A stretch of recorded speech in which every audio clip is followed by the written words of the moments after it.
we made, like, my sister and I grew up really happy, working or playing with toys from the dollar store. Like, we didn't really know anything different, so we were always fed, we were always clothed. You know, there was nothing really to complain about. I mean, did we always have the most expensive toys? Of course not.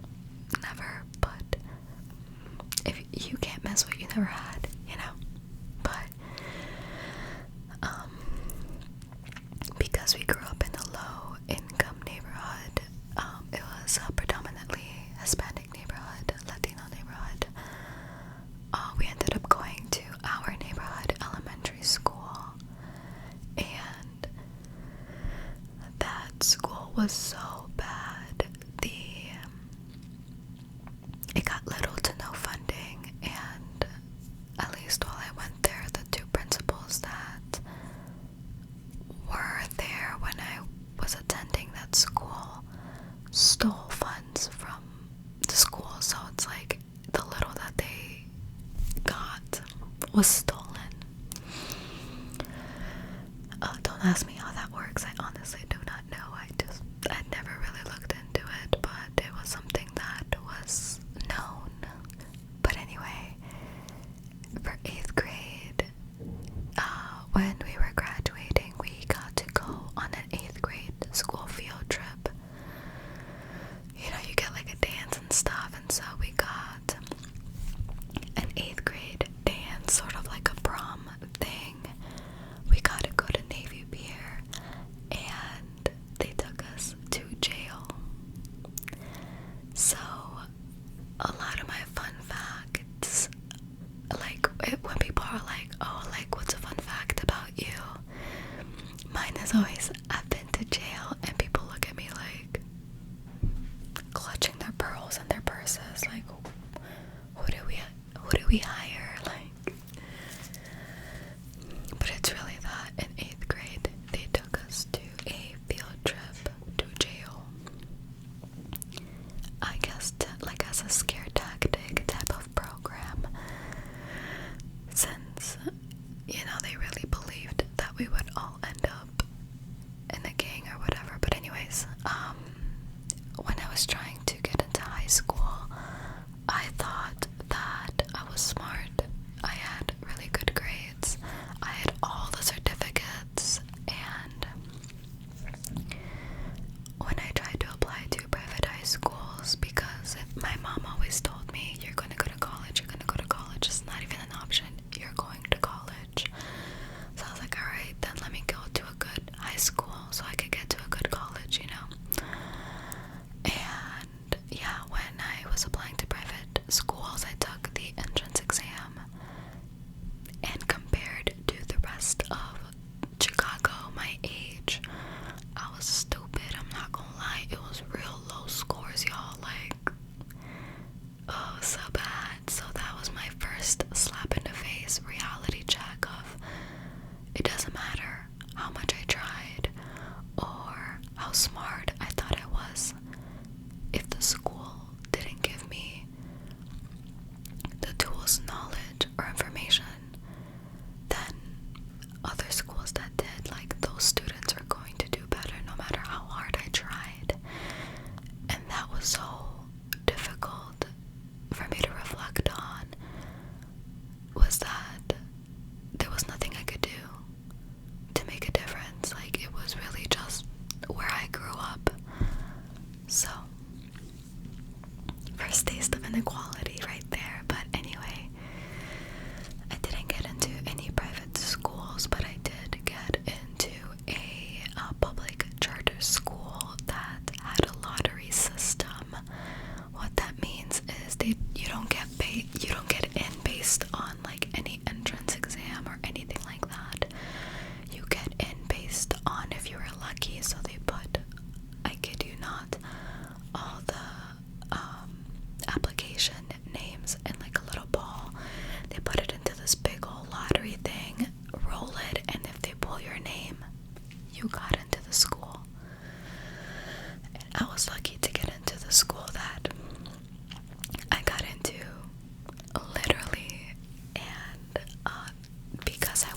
high school, they were focused on bridging the gap between, low income and college, like first gens and college, and like the gaps of knowledge. Like they were just like a bridge between those of us that didn't get the high education that others got. Like it was meant to help us so that we could get into college, because it was a college prep high school.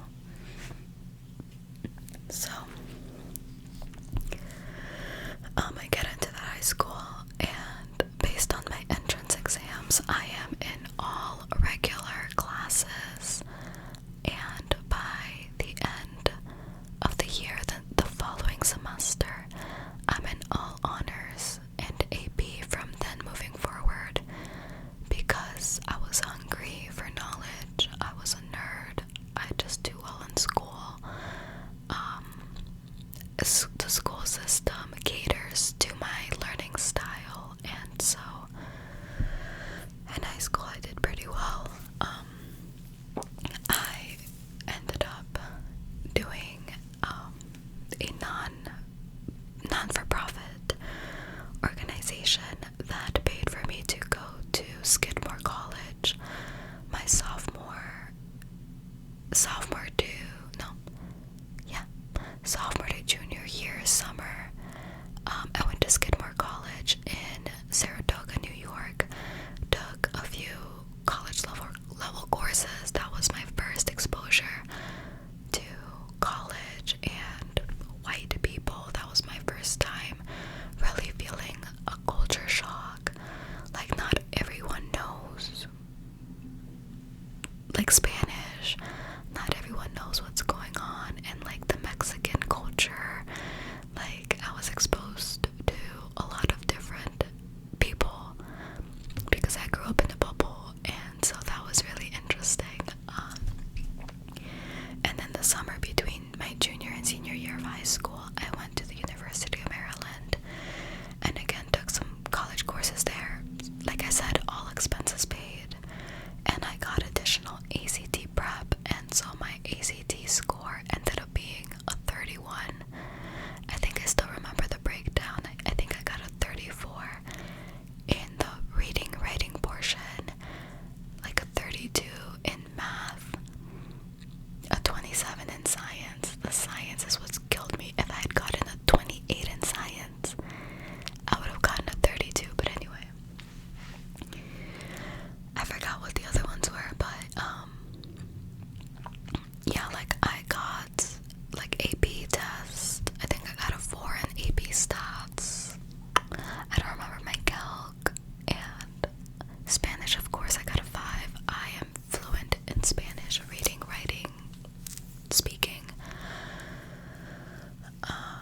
But that all really helped me to get to Michigan, and I got 4 full rides. The University of Michigan in Ann Arbor, Northwestern here in Evanston, Illinois,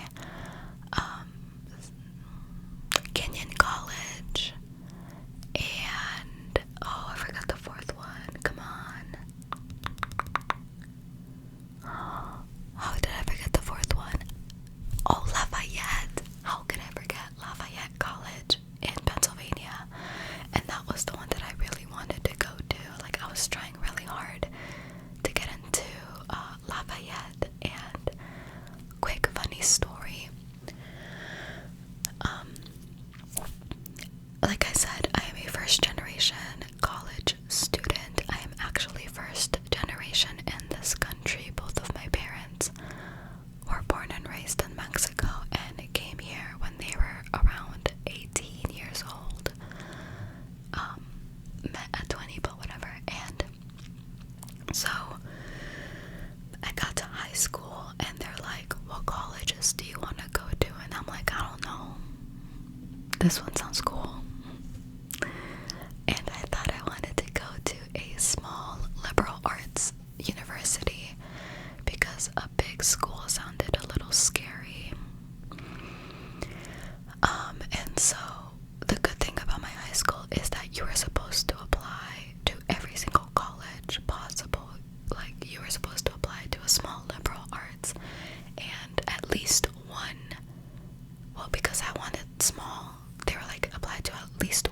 large research university, and for others that wanted large schools, they should have at least applied to one small school. So I was really like just focused on the smaller schools, and so my college counselor was like, alright, you need to apply to a large research university. And I was like, alright, which one? Like, I don't really care. And she's like, okay, apply to U of I, the University of Illinois in Urbana-Champaign. And I was like, okay. And I go to the Common App, which is like the applications for college online, and it's not there. And I go to her and I'm like, I can't find the application. And she's like, oh yeah, you have to write it out like it's a physical application. And I was like, I don't want to do that. Like, what's a school that's like U of I that I could apply for? And she was like, U of M, the University of Michigan. I was like, okay. I had never heard of it. I had never heard of that school up to that point. So I was like, okay, I'll apply to that. And so she hands me the application, and I think I write the essay like the night before it was due. And my counselor was so mad at me. She was like, you can't do this, like we need time to review it and all that stuff. And I was like, okay, I'm sorry, but here's the essay. She reads it and she's like, it's good, but don't do this again. She had very minimal things to edit in that essay, and whatever, it left. And I remember, like I said, I really wanted to go to Lafayette. I was dead set on going there, and strings were pulled to get me into that college. I was like in communication with the admissions rep, like I wanted to go there. And I remember my first acceptance and my first full ride were from Michigan. And I remember I got the letter and I was like, man. And my mom's like, did you get in? And I was like, yeah, but like it's not the school that I wanted. And she's like, well, that's great, like that's still good. And I was like, nah, like I don't even know what this school is. Like, it's so crazy looking back now. It's like I had no idea. And now I'm so proud. Yo, look at my little ring. Anyway, so yeah, then I got acceptances and more full rides from other schools, and I was really happy because, oh god, I have so many stories to tell with this story.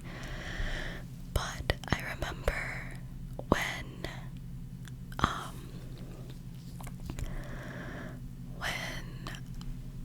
we were in class for my college counseling classes to prepare you, they were like, you know, try to see how much is in your college savings fund to see how much you can afford and if you need to take out loans and this and that.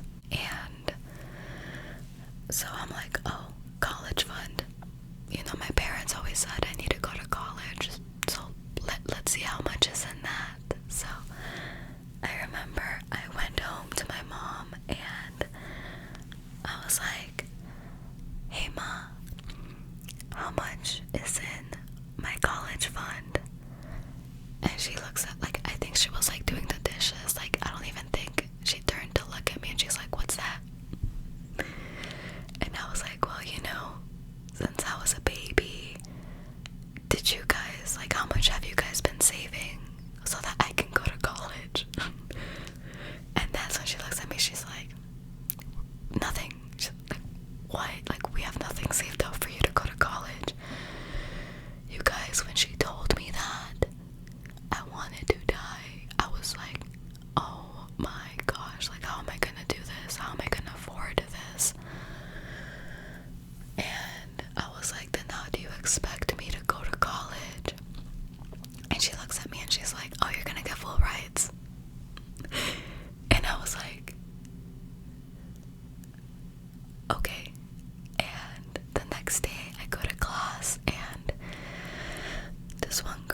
sat next to me. She was so smart.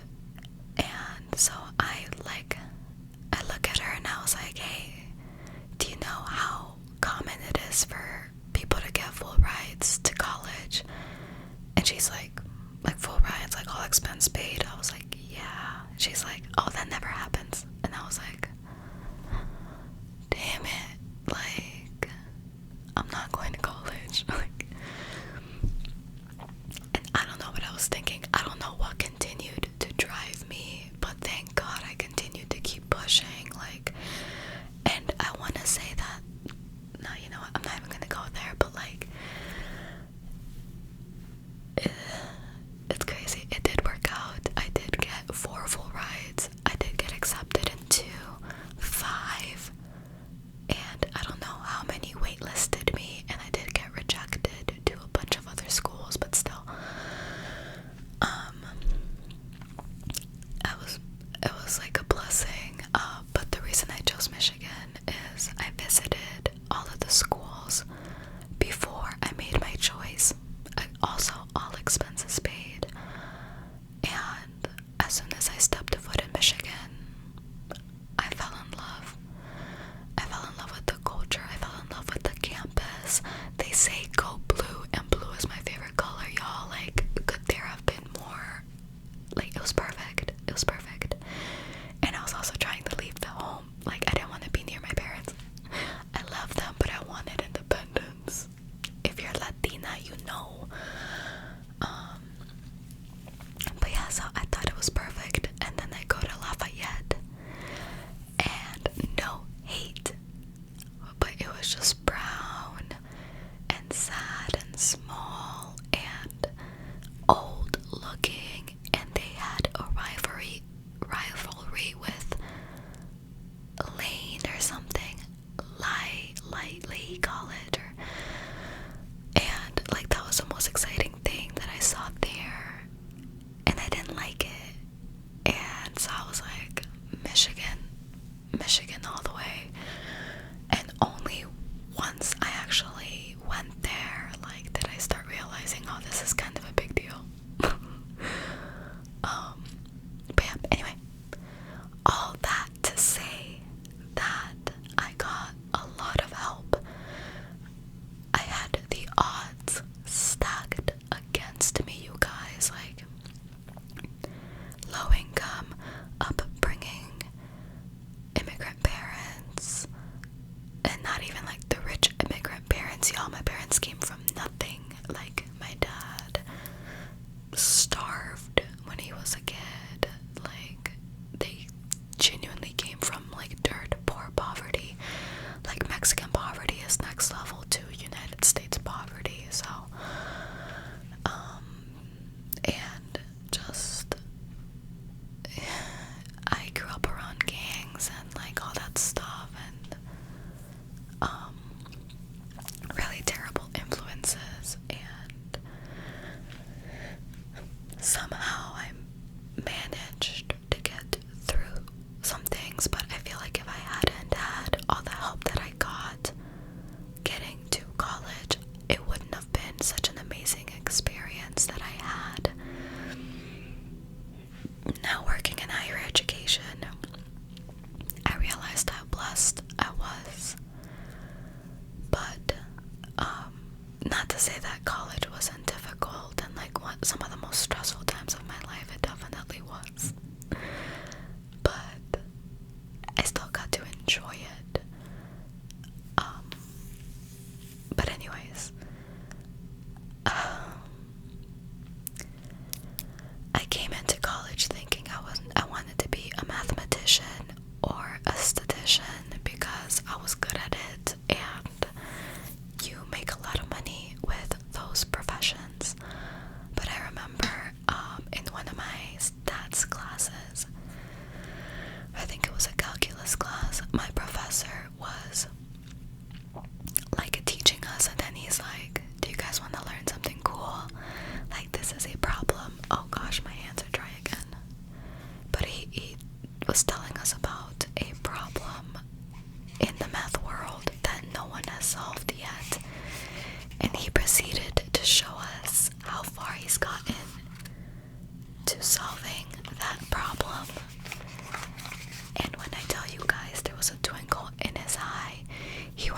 crazy. We disappeared from his world. Like he got lost in that problem, and that's when I realized I'm not passionate about math, not the way that this man was. And I wanted to be passionate about something the way that man was passionate about math. Like, I wanted that for myself. And so I didn't grow up with a lot of money, and like I said, you can't miss what you don't have. And so I was like, money isn't my priority or goal in life. Of course it's nice and it's necessary, but I want to do something that I love.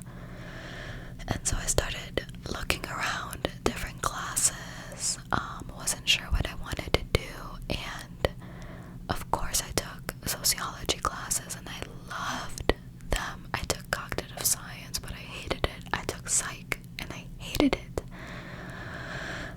Women's studies, sociology, those are the kinds of things that I was like, wow. And I truly think that I loved those topics because it taught me, it gave me some insight into a lot of the things that I experienced in my life, a lot of the inequalities that, like, just, I don't know, it felt like it gave me answers, and it gave me a fire inside that I wanted to be the change in a lot of these broken systems. But oh man, but yeah, so I just majored in sociology because I figured if I wanted to become a lawyer, sociology could do it. If I wanted to be a professor, I could apply sociology to it. I figured if I wanted to switch my career and be an engineer, like I could get a master's in it or something. Like, I don't know, like I figured sociology was broad enough that I could apply it to anything. Fast forward to my senior year, 2 months before I'm about to graduate, I was working at, which by the way, while I was in college, I worked a bunch of jobs. I did research on sociology majors. I did research on first generation college students, and I ended up working at a student affairs office, and that's where I was my senior year. And I remember going to my boss and telling him, I'm about to graduate and I don't know what I want to do with my life. I don't know what career I want to get into.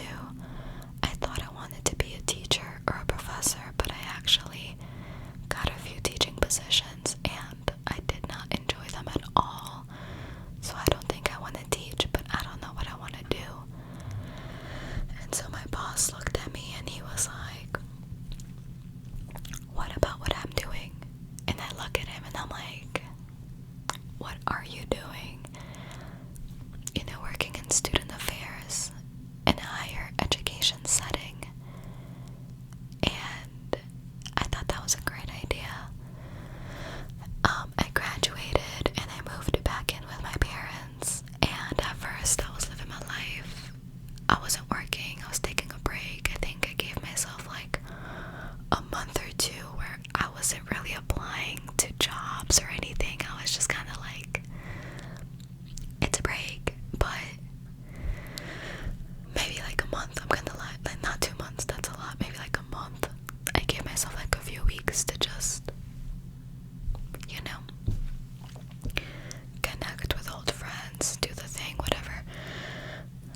me 6 months before I got my first advising position. I was advising academically and financially, and I worked my first job for over 2.5 years. After that, I got my current job where I am an academic support advisor. So I work with students that are having difficulties academically, and unfortunately that is minority, first gen, low income students that don't have a car to get to school every single day, and so sometimes they don't come to school because they don't want to do a 2-hour public transit commute, or their parents can't drive them that day, or their car broke down and so they can't afford to Uber every single day until that car gets fixed. And a lot of first gens just don't know what to expect. This is a culture shock, and it just it's working with a lot of minorities that just feel like they don't belong, feel that there's not enough people that look like them. It's been a lot. It's been a journey, and although I love my position, I don't love who it's under. I don't feel appreciated. I don't feel a lot of these things, and so I am now looking to get a different position, but I do want to keep it within student affairs. I love advising. I could be a financial advisor. I love numbers in that way, as long as it's helping a student. But I think working as a residence director or in housing, that would be cool, because I didn't realize if you work for housing, you have to live on campus. Are you kidding me? You get to not only get paid to work, you get a free apartment, a free dorm. You get to live there for free. And I don't know if y'all know this, but a lot of the times, if you work for a school, you can go to their school for free. And so that's what I'm trying to do, y'all. I'm trying to get to the next school that I work for. I want to get my master's there, and so pray for me, y'all. I think if I'm working full-time and going to school, maybe part-time, my YouTube channel is gonna suffer, so brace yourselves. I'll let y'all know when that happens, but right now I'm getting all the positions that I'm getting with just a bachelor's. And so if that tells you anything about it, but that is pretty much a brief overview of my life journey with higher education, where my passion stems from, because I truly do want to help other students take advantage of higher education if that is where they see themselves. And if it's not, I am there to say you have other alternative options. I had one student that absolutely hates college, and she's like, I want to be a tattoo or a nail artist. And I'm like, you know what? They make a lot of money. If that's what you want to do, stop paying the amount of money that you're paying to come here and just do that, because she's failing all her classes. She's not putting in the effort. She doesn't want to be there. She's just there because her parents are telling her to go there. And so if you're just gonna have anxiety and depression, and this isn't something that you see yourself going through, then by all means, go be a tattoo artist or a nail artist. They make bank, and it looks like that's something that would actually make you happy. And so I don't know, I want to be that person that tells them these things. If they want to be in higher education, if they have a career goal in mind, this is how